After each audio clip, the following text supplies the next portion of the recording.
In this section, I talk about serverless patterns for accessing relational databases and how you can implement them. When you use Lambda functions, your microservices will be stateless, so the state needs to be maintained either as an event or in a database. The databases can be non-relational, as we have shown in last section, but also relational, as we will describe and show you in this section. In this section, we are going to take a look at relational versus non-relational databases, provide an overview of Amazon Virtual Private Cloud, provide details around setting up your virtual private cloud for accessing RDS and Aurora. Then we will talk about how you can access RDS from API Gateway via a Lambda function, and also Aurora from API Gateway via a Lambda function. And finally, we will conclude on talking about security around RDS and Aurora databases. Welcome to this video, which talks about relational versus non-relational databases. In this video, we are going to take a look at base versus ACID consistency models, non-relational databases, relational databases, and then we will compare the non-relational with the relational databases, and then we're going to have a recap on RDS and Aurora, as well as Aurora Serverless. There are two generally accepted consistency models which are linked to the CAP theorem. Base, which stands for basically available, meaning that it will respond even if the data is not the latest or up to date. S in base is for soft state, where data can be changing, and E is for eventual consistency, which means that it will be consistent once all the writes have propagated to all database nodes. The other consistency model is ACID, which stands for atomicity, which means that if the task fails, then full transactions fail. The C is for consistency, which means the database is always in a consistent state. I is for isolation, which means that no transaction has access to other unfinished states. And the D for durability, which means that once a transaction is complete, it cannot be undone, and that even upon failures. So you can see how these are very closely linked to the CAP theorem.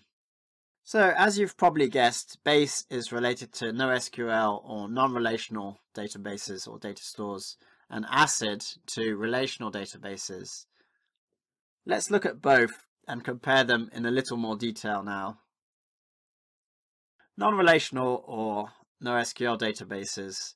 In the previous section, we used DynamoDB, which is a NoSQL key value database that we use to implement some of the serverless microservice patterns. There are many other NoSQL databases such as MongoDB, Couchbase, or Cassandra. They support a wide variety of formats such as semi-structured data like text. So here we have an example of a record that I inserted into DynamoDB. You can see that I've added string, boolean, numbers, and even a list. Here you have a table with 3 records.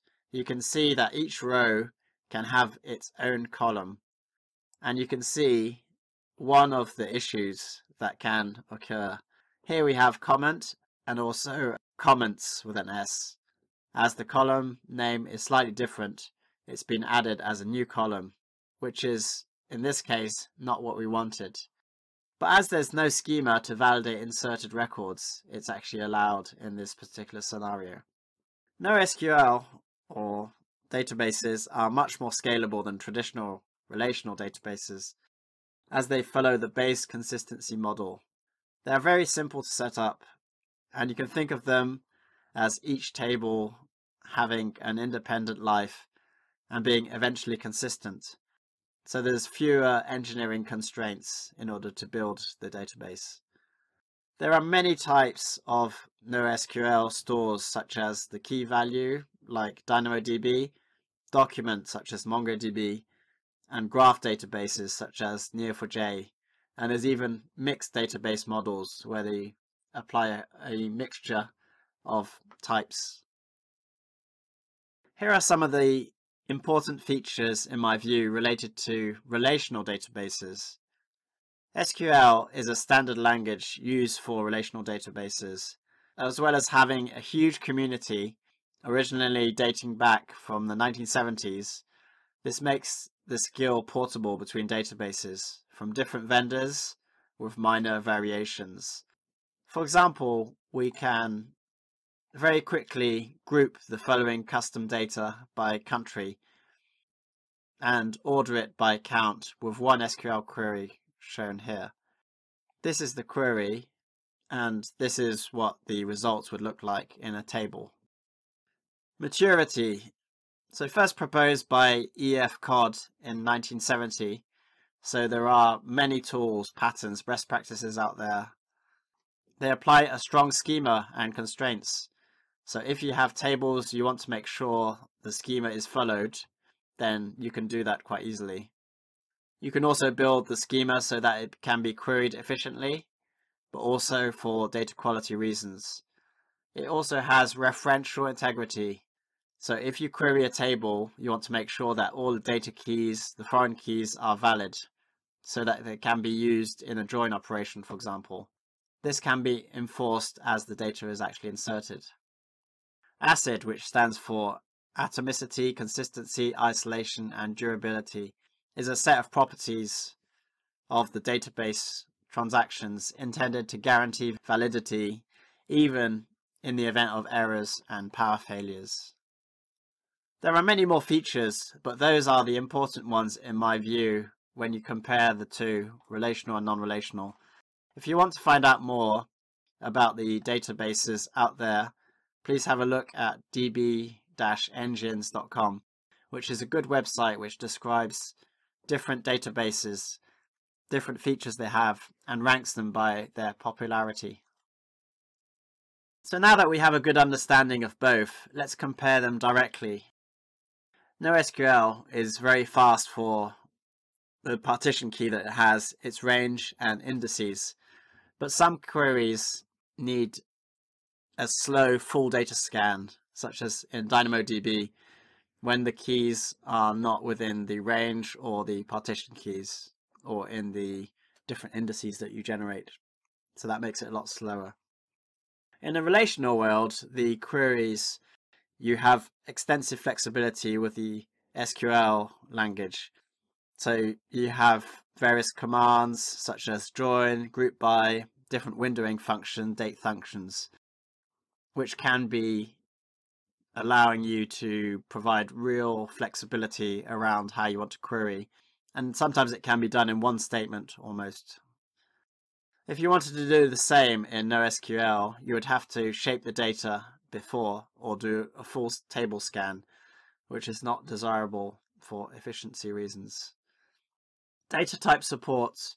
NoSQL supports a wide variety of semi-structured data such as JSON, XML, text, or even binary data.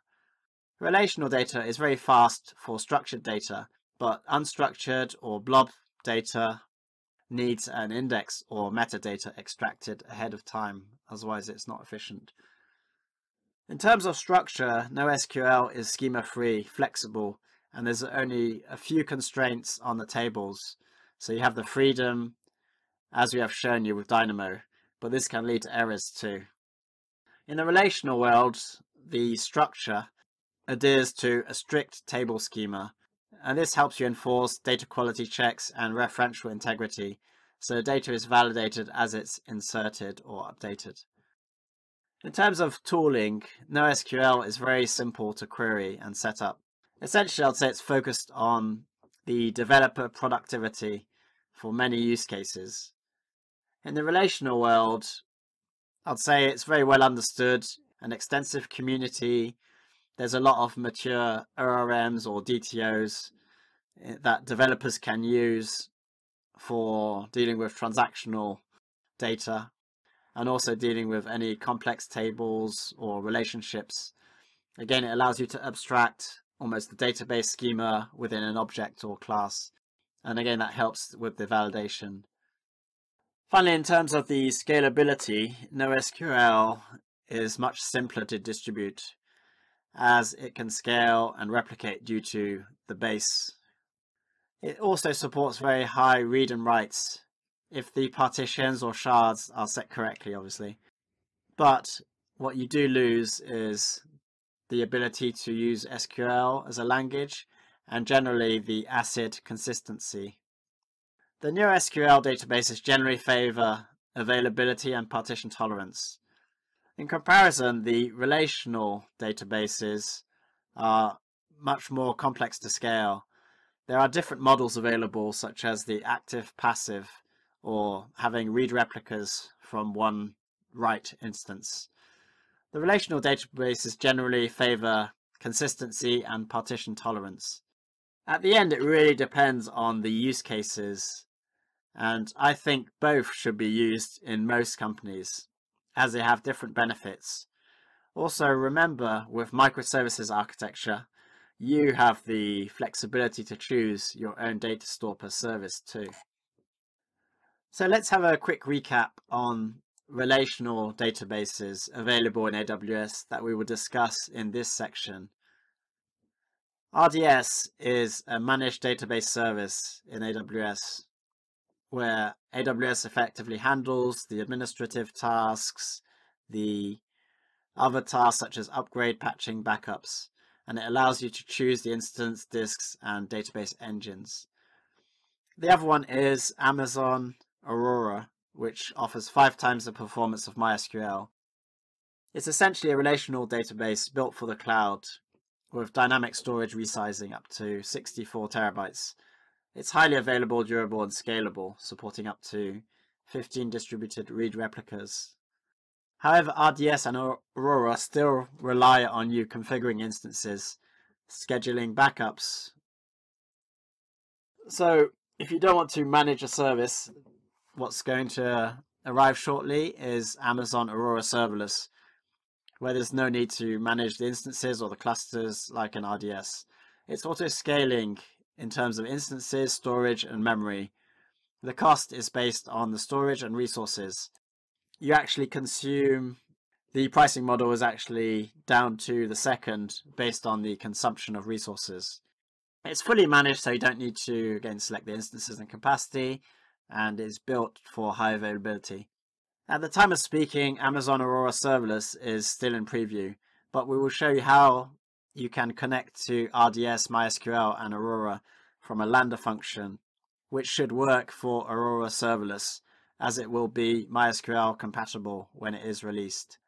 And it's definitely a product most companies will be using in their serverless stack.